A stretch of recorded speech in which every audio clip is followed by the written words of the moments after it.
Shalom saudara-saudara yang dikasihi Tuhan, sekali lagi kita belajar sempena Paskah ini mengenai pribadi Musa dan sesungguhnya mengambil tema PKP, Paskah adalah karya penyelamatan.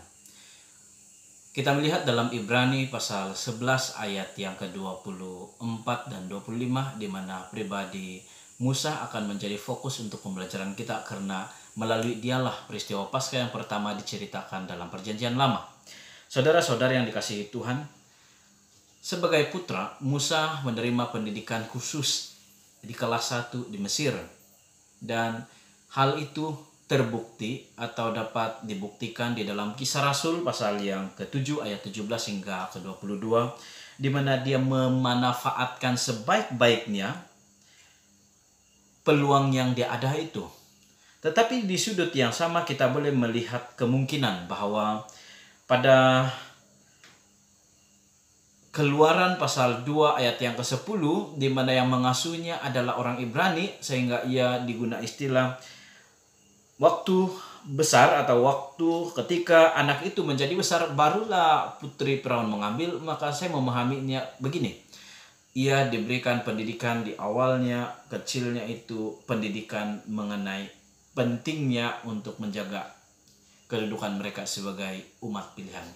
Sebab itulah waktu dia menjadi dewasa pun dia mengalami atau ada keinginan untuk membantu orang Ibrani atau orang Israel.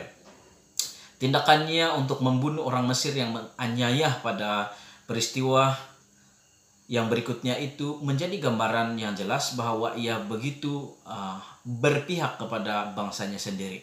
Jadi saudara-saudara yang dikasihi Tuhan, sebenarnya tindakan Musa itu mempertaruhkan kedudukannya sebagai putra.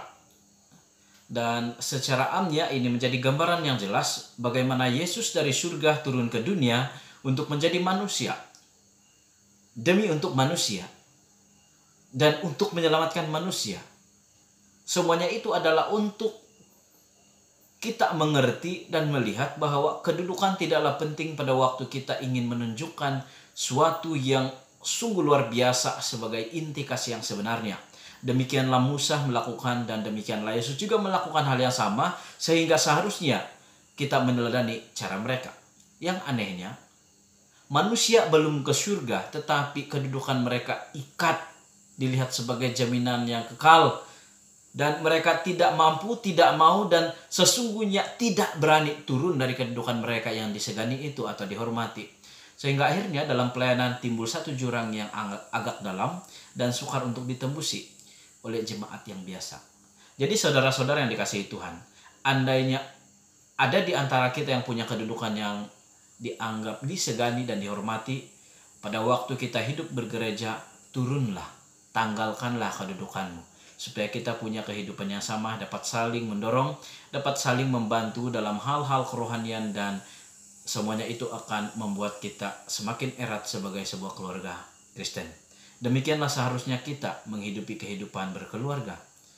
Saudara-saudara yang dikasihi Tuhan, untuk kali ini adalah lanjutan bagi kita juga, di mana kita melihat selepas tindakan kekerasan Musa, metode yang dia gunakan berdasarkan pendidikannya di Mesir itu agak keras, sehingga sebenarnya Tuhan sendiri ingin mengubah sifat itu. Cara Tuhan mengubah sifat Musa adalah dia menghantarnya keluar dalam konteks pemahaman manusia yang melarikan diri. Tetapi dalam pemahaman kerohanian adalah ia dilarikan, diasingkan Tuhan untuk diubah. Selama 40 tahun dia di padang belantara untuk menjadi seorang gembala. Di sanalah dia belajar mengenai kesabaran, kelembutan, dan belas kasihan. Semuanya itu membuat dia diubahkan terlalu jauh dari kedudukan putra menjadi seorang gembala. Dan itu bukanlah mudah. Apakah perlu Anda dan saya menjadi terlalu rendah pada pandangan masyarakat, sehingga Tuhan yang mengajar kita memiliki kesabaran, kelembutan, dan belas kasihan? Pada kali ini, Paskah tahun ini, kita diingatkan semula.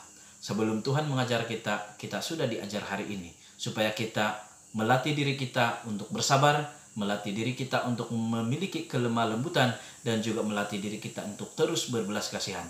Sama seperti Musa, sama seperti Yesus, supaya hidup kita lebih bermakna dan berarti sebagai orang yang percaya. Terima kasih, Tuhan memberkati.